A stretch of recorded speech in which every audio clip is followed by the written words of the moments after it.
Welcome to the deep dive. Today, we're going deep into AI, Mm. specifically what's happening in China and the U.S. Right. And you've given us a ton of articles and reports, so it seems like you want the rundown of like what's really going on, who's making moves, and like where this is all headed, right? Yeah. Okay, so we're gonna like unpack not just the facts, but like what makes them noteworthy, Yeah. helping you connect the dots and see the bigger picture. So It's like, watching this high stakes poker game between China and the US, and they're yeah, constantly raising the stakes in the AI arena. exactly.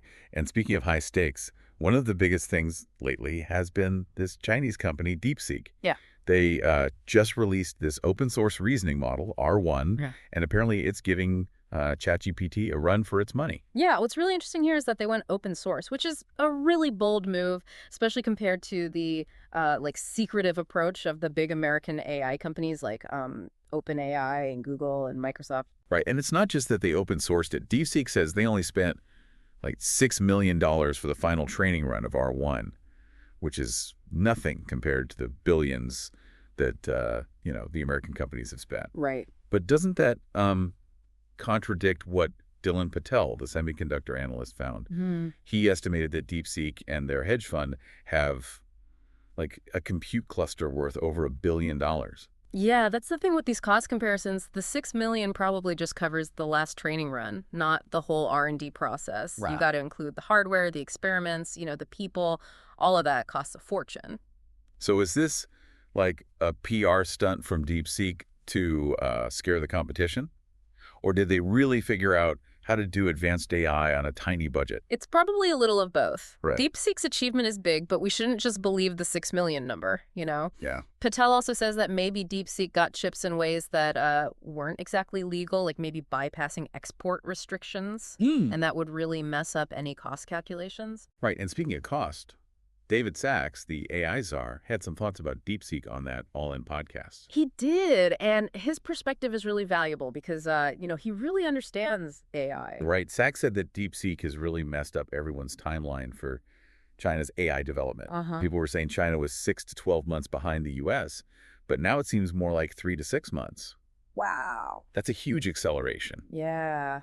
And Sachs also said that the AI community was completely surprised. Really? They didn't expect a Chinese company to be the second to do a reasoning model like ChatGPT. If we look at the big picture, it really shows how intense this competition between the U.S. and China is for, AI dominance. Right. Not even if China will catch up, but when. Exactly. And that brings us to this really interesting Chinese article, DeepSeek Kamisi.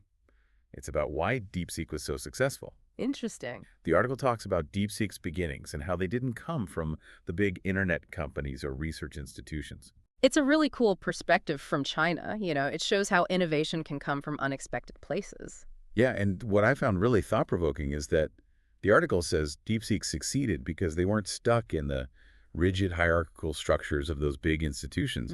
It's like their agility and willingness to break the rules gave them an advantage. That makes you wonder, right? How do we create innovation both in China and in the U.S.? Yeah. Are our traditional hierarchical structures actually holding back big advancements? Do we need to rethink how we do research and development to stay ahead in this rapidly changing field?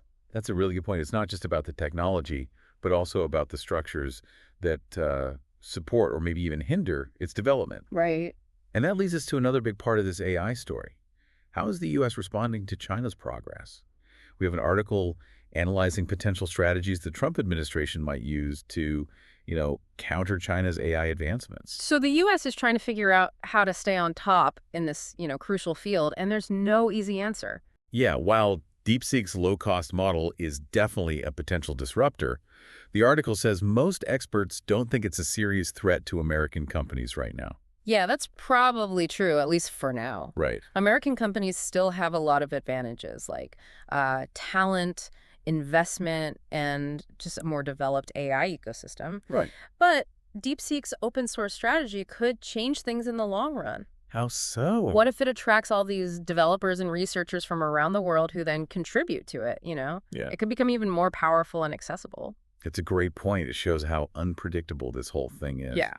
The article also mentions export controls as a way to slow down China. Right. This has been something the U.S. has done before with China, but there is a lot of debate about whether it actually works. Right. Some say that the Biden-era semiconductor restrictions haven't really done much, and there's talk that the Trump administration might try to make them even stricter. People are talking about restricting H20 chips, which aren't as powerful as NVIDIA's best chips.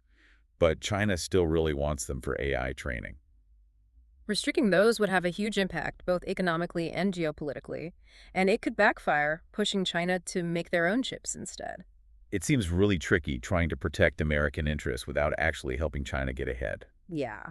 The U.S. is trying different things, not just export controls, but also investing more in AI research and development and focusing on training AI talent. Uh-huh. But what about getting the next generation ready for this AI world? We have these recommendations from the Southern Regional Education Board, the SREB, on how to integrate AI into the American education system. Right. The SRAB is a nonprofit that works to improve public education in 16 southern states. Okay. They've really been leading the way in thinking about how to prepare students for the future of work, and their ideas about AI are really insightful. The SRE report says we need statewide AI networks, targeted AI guidance for teachers, and really good professional development opportunities. Those are all really important. Yeah. You can't just expect teachers to, magically integrate AI into their classrooms without support and training. Right. The SREB also says it's important to include AI knowledge and skills in K-12 standards and curricula. Yeah. They even have, like, questionnaires and resources to help states figure out how ready they are to use AI. It's not just about teaching kids how to use AI tools. It's about helping them understand the bigger picture of AI, both the good and the bad. Yeah. They need to be able to think critically about how AI is used, how it affects society, and how to be responsible with this powerful technology. This is obviously more than just a technical challenge. It's about preparing our whole society for a future where AI is just part of our lives. Exactly. And I think the SRB has some interesting thoughts on how to handle that transition. What do you think? Oh, definitely. You're right. The SRE doesn't just talk about changing the curriculum. They get into the details of making it happen, and that's where resources are so important. It's like giving someone this cool new kitchen gadget, but no instructions or ingredients. You need the whole thing to make it work. Exactly. The SRE is really clear that states need detailed plans for how they'll pay for AI in education. Without enough money for infrastructure, teacher training, and support, any attempt to use AI is going to fail. So it's not just about throwing money at it. We need to be smart about how we invest to make these things last. Right. These plans should say exactly how the money will be used. Upgrading tech, training teachers, developing good AI curriculum, and making sure schools have help as they figure this all out. Right. And this isn't a one-time thing. Right. AI is always changing, so these plans need to think about the long term. That makes sense. We can't just give schools stuff today and expect them to be good for the next 10 years. AI is always moving. We need to be ready to adapt. Right. But what about the risks? The SRE report talks about that too. What kind of risks are we talking about? It's not about being afraid of AI, but being smart and thinking ahead. Right.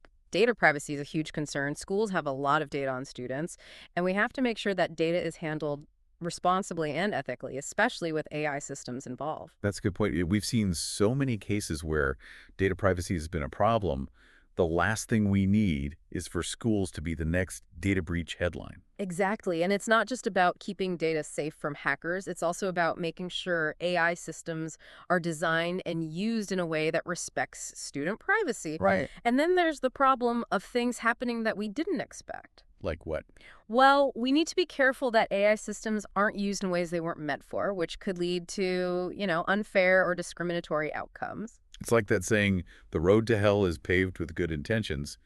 We need to be really careful that using AI in education doesn't accidentally create new problems. Exactly. And we can't forget about the teachers. They need training, not just on how to use AI tools, but also on how to spot and deal with these ethical and societal issues. Right. They're the ones working directly with students, making decisions that affect their lives. It seems like the SRAB report is about way more than just the technical side of AI in education. Yeah. It's about getting our whole education system ready for a future where AI is a normal part of learning and teaching.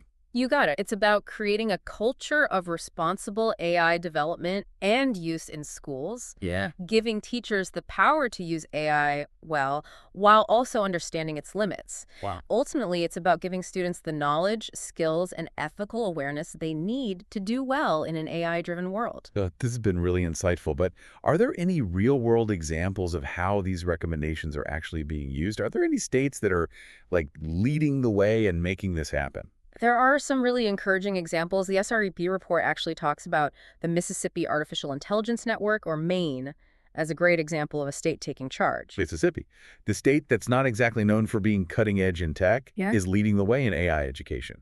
It might seem surprising, but it shows how important this is everywhere. MAIN is a collaboration between community colleges, universities, K-12 schools, businesses, and industry groups. Wow. So everyone's involved. They're all working together to make AI-focused curricula, train teachers, and create a statewide system for AI education and workforce development. That sounds really comprehensive. What are some of their goals? They have two main goals: to attract and grow AI and advanced tech industries and employers in Mississippi, and to meet the AI training needs of everyone, from K-12 to higher education to people already working. So it's not just about the education pipeline, but also about connecting that pipeline to actual jobs. Right, it sounds like they're trying to build a real future for AI in Mississippi. Are there other examples, maybe from states we'd normally expect to be ahead in tech? Of course. Florida is another state making big progress. They've approved an AI curriculum framework and a 3-year program in artificial intelligence foundations as part of their engineering and tech education track. So they're actually putting AI into their high school curriculum. Yep. That's amazing. Exactly. And they're not just leaving it up to individual schools to figure out.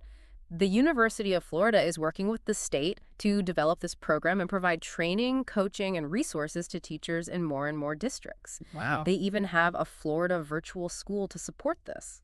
It sounds like they're really building AI expertise from the ground up. Are other states doing similar things? Those two are definitely leading the way, but they're not the only ones. Georgia has also been making progress. They've adopted an artificial intelligence career pathway with 3 high school courses and standards: Foundations of Artificial Intelligence Concepts, and Artificial Intelligence Applications. It seems like more states are realizing how important it is to teach students AI skills for the future. Yes. And it's great to see this happening. It shows that we're moving past the hype and fear around AI and starting to have real conversations about how to use it responsibly and effectively in education. It's a reminder that AI isn't some far-off thing. It's already here, changing our lives in big ways. And as it becomes more a part of our world, we need to be ready to deal with its complexities and challenges. I couldn't agree more. The choices we make today will decide how AI affects our society, our economy, and even how we see ourselves. We need to approach this new era with excitement, but also with caution. Well, you've given our listener a lot to think about today, from DeepSeek in China to the U.S. response and the efforts to use AI in education. We've covered a lot. It's a complicated and fast-changing situation, but we hope this has given you some insights and helped you understand it all. It's been great diving deep with you today, and remember, this is just the start. Right. The world of AI is full of possibilities, both good and bad. The key is to stay informed, stay involved, and keep asking the tough questions. Thank you for joining us on this deep dive into AI. We encourage you to keep exploring, keep learning, and stay curious. Until next time, keep diving deep. It really makes you think, what skills will be important in the future when AI can do so many things better than us? It's a really big question for educators, policymakers, and everyone, really. And talking about education, it's interesting how different states are handling AI. We mentioned Mississippi and Florida, but are there any other cool examples? Oh, yeah. There are a bunch of states trying new things. Like the SRE report mentions South Carolina's AI pilot program. They're using AI tutors in K-12 classrooms. So they're testing out AI in the real world to see if it actually helps students. Exactly. And they're being really careful about collecting data and looking at the results, not just grades, but also things like how engaged and motivated students are. They want to make sure AI is actually improving learning. That makes sense. It's not enough to just throw tech at the problem. You need to really think about how it's used and what it does to students. Absolutely. And another state that's being proactive is Virginia. They made guidelines for using AI ethically in education, things like data privacy, bias, and transparency. So they're aware of the potential problems with AI and trying to stop them before they happen. Exactly. They're encouraging teachers to think about the ethical side of AI and make sure it's used in a way that matches the values of their schools and communities. It's good to see people taking these things seriously. It seems like we're moving past all the hype and fear about AI and having more realistic conversations about how to use it well in education. I agree. We're starting to understand what AI can and can't do, and that's super important for using it to its full potential while staying safe. It's a good reminder that AI isn't some sci-fi thing in the future. It's here now, changing our lives in big ways. And as it becomes more a part of everything, we need to be ready to deal with it. I totally agree. The decisions we make now will shape how AI affects our society, our economy, even who we are. We need to be both excited and careful about this new era. Well, you've given our listener a lot to think about, from DeepSeek in China to the U.S. response and AI in education. We've covered a ton. It's a complicated and fast-moving world, but hopefully this has given you some insights and helped you understand it all. It's been great diving deep with you today, and this is just the start. The world of AI is full of possibilities, both good and bad. The important thing is to stay informed, stay involved, and keep asking the tough questions. Thanks for joining us on this deep dive into AI. Keep exploring, keep learning, and stay curious. Until next time, keep diving deep.